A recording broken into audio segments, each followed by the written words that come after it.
सब एक छोटा सवाल और था। अभी माशाल्लाह मेरे एक बेटे की विलादत हुई है, तो 2 बच्चे हो गए मेरे अल्हम्दुलिल्लाह। अब जो मेरी मिसेज है वो ये कहती हैं कि अभी ये 2 पहले बड़े हो जाएं, उसके बाद हम तीसरे का सोचेंगे, क्योंकि इनको संभालना बहुत मुश्किल है। देखो 2 बच्चे हो गए, उसके बाद हम तीसरे का सोचेंगे, पहले बड़े हो जाएंगे, ये सोच तो गलत है।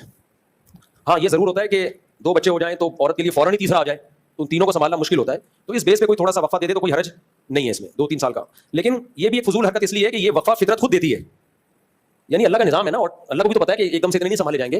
तो ऐसा नहीं होता कि आप चाहें कि हर साल बच्चा पैदा हो जाए तो हो भी जाएगा, ऐसा प्रैक्टिकली होता नहीं है। फितरत ने खुद वक्फे के लिए इंतजाम किए हुए हैं। ऐसा नहीं होता आपकी शादी हुई तो हर साल बच्चा आ रहे हैं, तो रेयर होते हैं, 100 में कोई एक आध केस होगा। नॉर्मली ऐसा होता नहीं है, नेचर खुद इन्वॉल्व हो जाती है। वो कैसे इन्वॉल्व होती है? जब माँ बच्चे को फीड कराती है तो प्रेगनेंसी का चांस 80-90% ऐसे ही कम हो जाता है, बहुत कम चांस होता है।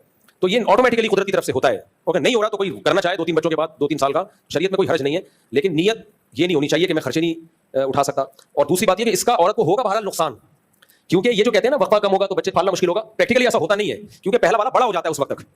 वो बच्ची है तो घर माँ के साथ संभालती है, बेटा है तो वो नीचे वाले बहन भाइयों को संभाल लेता है। मैं अपना बताऊं, मेरे जिस घर में बच्चे ज्यादा हैं उनको हमने आसानी से संभाला है, क्योंकि बच्चे ने खुद मिलकर एक दूसरे को संभाला है, और जिसमें कम है उनको संभालना मुश्किल है। तो बच्चे खुद एक दूसरे को संभालते हैं, तो जिनके बच्चे हैं उनको बच्चों की जरूरत ज्यादा है, ताकि इनके बहन भाई एक दूसरे को संभालें। सिर्फ माँ ही नहीं संभाल रही होती।